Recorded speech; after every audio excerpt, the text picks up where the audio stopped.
আসসালামু আলাইকুম রহমতুল্লাহি ওবরাকাতুহ। বিসমিল্লাহির রহমানির রহিম। আলহামদুলিল্লাহি রাব্বিল আলামিন ওয়াল আকিবাতু লিল মুত্তাকিন ওয়াসসালাতু ওয়াসসালামু আলা নাবিয়্যিহি মুহাম্মাদিন ওয়া আলিহি ওয়া আসহাবিহি আজমাইন। আম্মা বাদ। সম্মানিত দিনদার ভাই বোনেরা, এই চ্যানেলে কয়েকদিন আগে যৌন শক্তি বাড়ানোর উপরে একটা আমল দিয়েছিলাম, অত্যন্ত সহজ একটি আমল, যেটি সূরা ফাতিহা একটা বিশেষ পদ্ধতিতে পড়ে রসুনের উপরে ফুঁক দিয়ে সকাল দুপুর রাত্রিতে খেতে বলা হয়েছিল। আলহামদুলিল্লাহ কয়েক লক্ষবার ইতিমধ্যেই ভিডিওটি দেখা হয়েছে।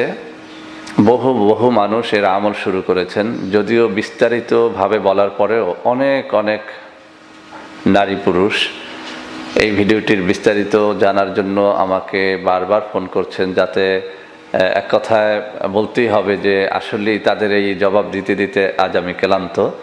তবে এই ভিডিওটির মধ্যে যে সমস্ত সমস্যাগুলি আপনারা তুলে ধরেছেন, তার মধ্যে একটা সমস্যা ছিল যে কারো কারো অ্যালার্জির সমস্যা রয়েছে, তারা এই রসুন খেলে তাদের অ্যালার্জিটা বেড়ে যায়। কেউ কেউ আবার কাঁচা রসুন খাওয়ার উপরে অনীহা প্রকাশ করেছেন, বলেছেন যে তিনি সব কিছুই খেতে ইচ্ছুক তার এই যৌনশক্তি বাড়ানোর জন্য, কিন্তু তিনি কাঁচা রসুন খেতে পারছেন না বা খাওয়ার মতো তার সেই ইচ্ছেও নেই। তো অনেকেই রিকোয়েস্ট করেছেন যে হুজুর আসলেই এই বিষয়টির উপরে এমন একটা ভিডিও তৈরি করা উচিত যেটা সবাই আমল করতে পারে। এবং কিছু কিছু মা বোন আমাকে প্রশ্ন করেছেন যে হুজুর আপনার সেই রসুনের ভিডিওটি মূলত পুরুষদের কেন্দ্রিক ছিল, এটার মাধ্যমে অনেক পুরুষ উপকার লাভ করবে, কিন্তু এই যৌন রোগটি তো মেয়েদের মধ্যেও থাকে। তো এমন একটি ভিডিও দিন যে ভিডিওটি নারী এবং পুরুষ উভয়েরই একটা এই যৌন সমস্যার সমাধান ঘটাবে। তো বন্ধুরা আমার, এই বিষয়টির উপরে আমি বেশ কিছুদিন, প্রায় এক সপ্তাহ ধরে আমি পড়াশোনা করেছি। তারপরে আমি বিভিন্ন কিতাবে যে সমস্ত বিষয় পেয়েছি, সেখান থেকে আমি 3টি আমল আমি একত্র করেছি। আজকে সেখান থেকে একটি সুন্দর আমল আপনাদের সামনে উপস্থাপন করব। বন্ধুরা আমার, আরব দেশে সবচেয়ে বেশি যে খাবারটি আমরা দেখি বা যে ফলটি আমরা দেখি, সেটি হচ্ছে খেজুর। একদম প্রাচীন কাল থেকে মরুময় আরব দেশগুলোতে খেজুর খাওয়া হচ্ছে। আপনারা যারা হজ করেছেন বা বিভিন্ন মরুভূমি অঞ্চলে ভ্রমণ করেছেন, ইরাক, ইরান, পাকিস্তান, সৌদি আরব সহ, এই মরু অঞ্চলের একটা প্রধান খাদ্য হচ্ছে খেজুর। আমরা যদি লক্ষ্য করি, আপনারা অবশ্যই এটি লক্ষ্য করবেন যে আমাদের দেশের মানুষ কিন্তু বেশিরভাগ মানুষ এক বিবাহের মধ্যেই সীমাবদ্ধ রাখে তাদের জীবন। কিন্তু আপনি যদি মরু অঞ্চলে যান, বিশেষ করে সৌদি আরব, ইরাক, ইরান, এরকম আরব কান্ট্রিগুলো মরু অঞ্চলে যদি যান, দেখবেন তাদের কিন্তু বিবাহ বেশি, অর্থাৎ তারা একই সাথে একাধিক স্ত্রী তাদের সংসারে রাখে। তো আমি এই কথার মাধ্যমে এটি প্রমাণ করতে চাই না যে সবাই একটির বেশি বিবাহ করুন, সেটা না। আমি প্রমাণ করতে চাচ্ছি যে দেখুন, খেজুর এমন একটি খাবার যে খাবারটি যেসব অঞ্চলের মানুষ খায় তারা যৌন জীবনে অত্যন্ত সুখী, এটি প্রমাণিত। আপনি দেখুন, যারা সৌদিতে হজ করতে গেছেন, দেখবেন অধিকাংশ মানুষের একাধিক স্ত্রী আছে এবং তারা যৌন জীবনে চরমভাবে তৃপ্ত এবং তারা যৌন জীবনটাকে খুব সুন্দরভাবে উপভোগ করে। অথচ আমাদের এই সব অঞ্চলের মানুষ যারা একটি স্ত্রী রাখতেই অনেক যুবককে হিমশিম খেতে হয়, তার প্রমাণ হচ্ছে এই রসুনের ভিডিওটি। যখন এই ভিডিওটি ছাড়া হলো, মাত্র 2-3 দিনে 2-3 লক্ষ ভিউ হয়ে গেল। এর অর্থ দ্বারা এই যে আসলে এই রোগীর সংখ্যা আমাদের দেশেও অনেক অনেক রয়েছে, যদিও এটা নারী অথবা পুরুষ কেউই এটা মুখ খুলে বলতে চায় না, বলতে পারে না, বা নারীরা তো বলেই না, পুরুষেরাও কেউ কেউ ডাক্তার দেখায়, কেউ কেউ ডাক্তার দেখাতেও চায় না। আমার কাছে এমন কিছু মা বোন ফোন করেছেন, তারা বলেছেন যে তাদের স্বামীরা দুর্বল, অথচ তাদেরকে ডাক্তার দেখানোর জন্য নিয়ে যাওয়া হলেও তারা ডাক্তারের কাছেও তাদের রোগটি স্বীকার করতে চায় না। তো যাই হোক, আজকে যে আমলটি আমি দিব, সে আমলটি একাধারে নারী এবং পুরুষ তাদের উভয়ের জন্য অত্যন্ত চমৎকার একটি আমল, যার মাধ্যমে একজন নারী তার যৌন রোগগুলো দূর করতে পারে এবং পুরুষ তার যৌন ক্ষমতাকে অত্যন্তভাবে বৃদ্ধি করতে পারে। আপনারা যদি এই খেজুরের উপরে ইন্টারনেটে সার্চ দেন, আপনারা অনেক ভিডিও পাবেন এবং প্রত্যেকটা ভিডিওর মধ্যে কিন্তু একটা কথা আপনি পাবেন যে এই খেজুর আপনার যৌন শক্তিকে অত্যন্ত অত্যন্ত বৃদ্ধি করে। তো যাই হোক বন্ধুরা আমার, আরব দেশের অন্যতম একটা প্রধান খাদ্য হচ্ছে খেজুর। যারা আমরা আরবে যাই তারা খেজুর নিয়ে আসি, খেজুর খাই, এবং এটার মধ্যে বহু গুণাবলী রয়েছে, বহু পুষ্টিগুণ রয়েছে। আপনারা সেগুলো আস্তে আস্তে শিখে নেবেন। আজকে আমি এই খেজুরকে কাজে লাগিয়ে আপনার যৌবনকে চিরস্থায়ীভাবে ধরে রাখার জন্য এমন একটা দোয়া শিখাবো, যে দোয়াটি সম্পর্কে বহু হাদিস রয়েছে, বহু সহি হাদিস রয়েছে, এবং সেই দোয়াটির এতই বরকতপূর্ণ যা আমি এখানে স্ক্রিনশটে কয়েকটি হাদিস দিয়ে দেব। এই হাদিসগুলো দেখলেই আপনারা বুঝতে পারবেন যে দোয়াটি কত সহজ এবং কতটা ফজিলতপূর্ণ। বন্ধুরা আমার, দোয়াটি হচ্ছে পবিত্র কোরআনুল কারীমের প্রথম আয়াত, বিসমিল্লাহির রহমানির রহিম। এই বিসমিল্লাহ সম্পর্কে অগণিত হাদিস রয়েছে এবং সহিহ হাদিস রয়েছে। আমি ছোট্ট একটা হাদিস দিয়ে আমি শুরু করব। আল্লাহ রসুল সাল্লাল্লাহু আলাইহি ওয়াসাল্লাম বলেন, আল্লাহ রাব্বুল আলামিন তার ইজ্জত ও জালালিয়াতের কসম করে বলেছেন যে এই বিসমিল্লাহ যে দ্রব্যের উপরে পড়া হয়, যে জিনিসের উপরে পড়া হয়, সেই জিনিসের উপরে অবশ্যই আমি বরকত দিয়ে থাকি। সুবহানাল্লাহি ওয়া বিহামদিহি সুবহানাল্লাহিল আযীম।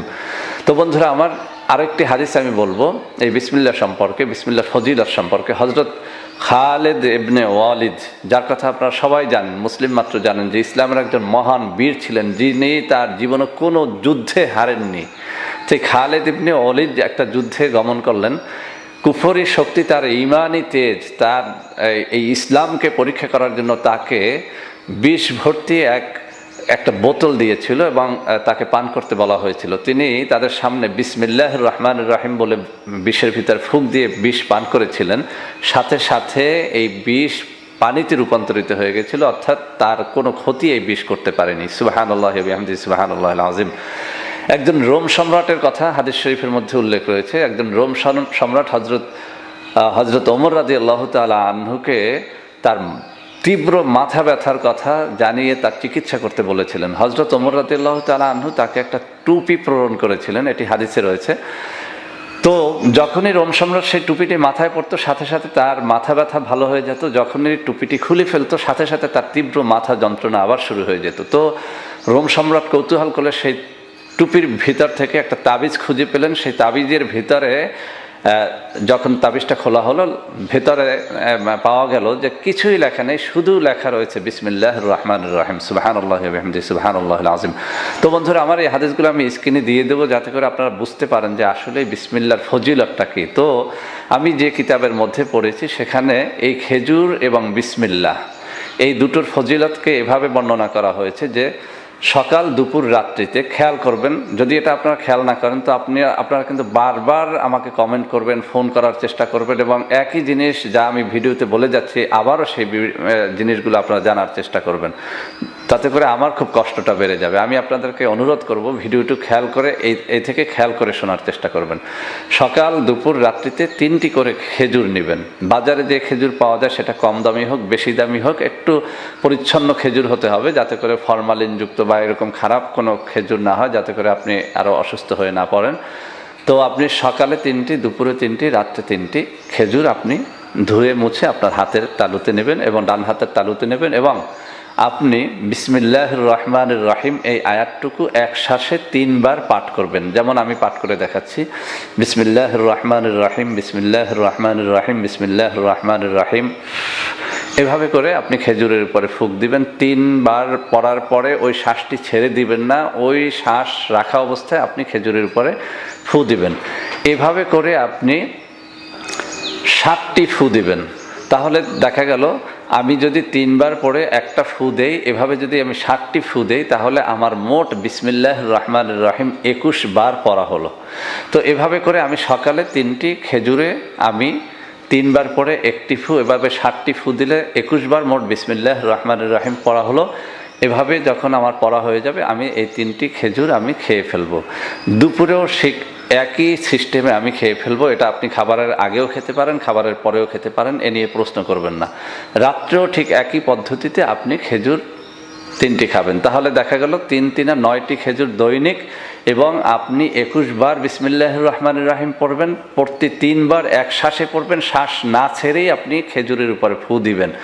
এটি এমন একটি পদ্ধতি, এমন একটি সহজ এবং এমন একটি পরীক্ষিত পদ্ধতি, আপনি যদি এটি কন্টিনিউ করতে পারেন, এবং এটির জন্য কোনো নির্দিষ্ট সময় নেই। আপনার যৌন সমস্যাটি যতদিন পর্যন্ত না দূর হবে, অর্থাৎ আপনার কাম শক্তি, উত্তেজনা শক্তি অথবা আপনার রতি শক্তি, এটি যতদিন পর্যন্ত না আপনার পূর্ণাঙ্গ রূপে আপনার মধ্যে চলে আসবে, এই দুর্বলতা যতদিন পর্যন্ত আপনি উপলব্ধি করবেন, আপনি নারী হন অথবা পুরুষ হন, এই খেজুরের এই পদ্ধতিটি আপনি নারী পুরুষ সবাই আপনারা পরীক্ষা করে দেখতে পারেন। ইনশাআল্লাহ ইনশাআল্লাহ এটা একটা অন্যতম ফজিলত, কেন এটি প্রত্যেক নবীর প্রধান খাদ্যের মধ্যে একটা খাদ্য ছিল খেজুর। এটি সকল আরব দেশের প্রধান খাদ্য খেজুর। আর খেজুরের উপকারিতা সম্পর্কে আপনারা অনেক হাদিস পাবেন, এবং ডাক্তারি মতেও অনেক এর থিওরি পাবেন যে খেজুরের বিভিন্ন পদ্ধতিতে খেজুরের বিভিন্ন আমল রয়েছে। তো আমি যে কিতাব থেকে নিয়েছি সেখানে পদ্ধতিটি সুন্দরভাবে বলা হয়েছে। বিসমিল্লাহর ফজিলতের সাথে এটিকে বলা হয়েছে যে বিসমিল্লাহ 21 বার পড়তে হবে, 3 বার আপনি এক শ্বাসে পড়তে হবে, শ্বাস না ছেড়েই ফু দিতে হবে, এবং 3টি খেজুর একত্রে ডান হাতের তালুতে নিয়ে আপনি এভাবে পড়বেন, সকাল দুপুর রাত্রে এভাবে আপনি খাবেন। নারী হন আর পুরুষ হন, আপনার এই শারীরিক দুর্বলতা, যৌন শক্তির দুর্বলতা যদি আপনার থেকে থাকে সেটি আপনার বিনাশ হয়ে যাবে। তবে কমপক্ষে এটি আপনি 41 দিন অবশ্যই কন্টিনিউ করবেন। তবে আমি বলবো যাদের 41 দিনেও এই সমস্যাটি দূর না হবে, এটিকে আপনারা চালিয়ে যাবেন। এটি আপনার অনেক অনেক রোগের রোগ মুক্তিতে সহায়ক হবে নারীদের এবং পুরুষদের। তো বন্ধুরা আমার মনে হয় যে রসুনের যে ঝামেলাটি ছিল এটি কিছুটা গন্ধযুক্ত, অনেকেই খেতে চান, অনেকেই খেতে পারেন না, এটি কাঁচা খাওয়া অনেকের জন্য কষ্টসাধ্য হয়ে যায়। তো তাদের জন্য এটি সুন্দর একটি আমল হতে পারে খেজুর, যা একাধারে এটি মিষ্টি জাতীয় একটি খাবার, এটি পুষ্টিকর একটি খাবার, এবং এর মাধ্যমে সত্যিকার অর্থেই এটি পরীক্ষিত একটি আমল হিসাবে কিন্তু বিভিন্ন কিতাবে পাওয়া যায়। তো বন্ধুরা আমার আশা করি ভিডিওটি আপনাদের ভালো লেগেছে, ভালো লাগবে। যদি ভালো লেগে থাকে, এই রোগে যারা আক্রান্ত আছে আপনারা তাদের মধ্যে এই ভিডিওটি ছড়িয়ে দেবেন, লাইক করবেন, কমেন্ট করবেন, শেয়ার করবেন। অহেতুক বাজে বাজে প্রশ্ন করে আমাকে কষ্ট দেবেন না। আশা করি সকল বিষয়গুলো সুস্পষ্টভাবে বলতে পেরেছি। আমাদের চ্যানেলটিকে সাবস্ক্রাইব করবেন। আল্লাহ হাফেজ। আসসালামু আলাইকুম ওয়া রাহমাতুল্লাহি ওয়া বারাকাতুহু। বন্ধুরা আমার, আপনাদের মধ্যে অনেকেই আমাদের প্রোডাক্ট ক্রয় করতে গিয়ে প্রতারিত হচ্ছেন। সেজন্য এখন কিছু নম্বর আমি মুখে পড়ে শোনাবো। এই সব নম্বরে প্রোডাক্ট অর্ডার করলে আপনারা ইনশাআল্লাহ প্রতারিত হবেন না। 01335 096 001, 01335 096 002, 01335 096 003, 01335 096 004, 01335 096 005, 01335 096 006। এছাড়াও বন্ধুরা আমাদের একটা হটলাইন নম্বর রয়েছে। এই নম্বরটি 24 ঘন্টা আপনারা খোলা পাবেন। 09647 450 450। বন্ধুরা এছাড়াও সারা বাংলাদেশের সবকটা অফিসের নম্বর এখন আমি হাতে তুলে ধরে দেখিয়ে দিচ্ছি। এই সব নম্বরে আপনারা প্রোডাক্ট অর্ডার করলে প্রতারিত হবেন না ইনশাআল্লাহ।